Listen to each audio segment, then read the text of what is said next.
In one of my favorite TV shows, Breaking Bad, Walter White's identity becomes known to the DEA, Heisenberg. To throw the DEA a bone, Walt's lawyer suggests that they frame somebody else for Walter White's crimes, introducing James Edward Kilkelly, better known as Jimmy In and Out. For a relatively meager wage, he is willing to go back to prison. He is institutionalized, which here means that he is uncomfortable in the free world and actually prefers to live in an American prison. For a normal person, it's hard to imagine why someone would share this mentality. Recidivism is the tendency for a former inmate to reoffend. More specifically, let's refer to people who spend consecutive prison sentences. The rate of recidivism in the US is recorded in detail, albeit the information is a little older than I would like. The return to prison rate has dropped considerably between the years of 2005 and 2012, according to the Council on Criminal Justice. After 3 years of renewed freedom, American inmates are 38.6% likely to re-enter prison in 2012. To be charitable, let's assume that most returning inmates do not mean to be caught. After all, the world is unfairly stacked against them. First and foremost, they must regale their newfound identity with every employer they encounter. They cannot vote. Law enforcement treats felons differently, and the felon's identity is immediately known after that officer runs their plates. The relationships that felons foster before their incarceration often end up tainted or severed after they're let free. In a sense, felons are forced to restart their life on hard mode. What motivates somebody like the fictional character Jimmy In and Out, though? The word institutionalized is commonplace in our vernacular. There's even a Kendrick Lamar song about it.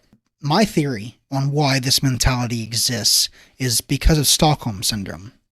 Stockholm Syndrome is the result of extensive mental abuse and is coupled with isolation from others. My mom, a licensed counselor, says that Stockholm Syndrome develops when a victim procures a messed up attachment style.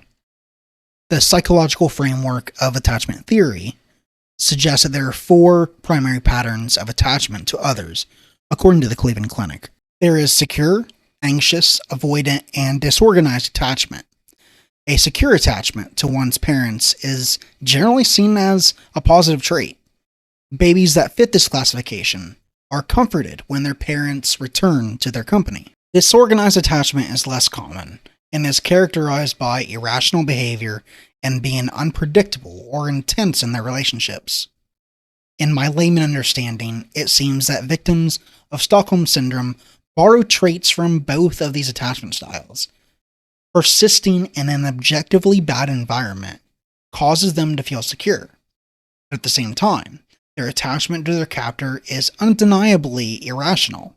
My argument is that the living conditions of American prisons are so bad that the prisoners experience constant mental and physical abuse. Nearly every prison sentence results in years of isolation from the outside world. The defined tall border of the courtyard can become reassuring to a victim of extensive abuse. Without practice, everyday life can become frightening because the routine has vanished. And when the world is your oyster, a path to the pearl can be hard to imagine. I'm arguing that one of the main focuses of prison should be social reintegration. I'm also arguing that connection to the outside world should be more accessible. More phone time, more internet usage via computer, and more visitation opportunities. Felons should be allowed to vote. Less serious crimes need not to be disclosed to anyone, or warrant incarceration for that matter. Criminal justice should start and end at rehabilitation. That's the only thing that matters. High recidivism indicates that we are failing that goal.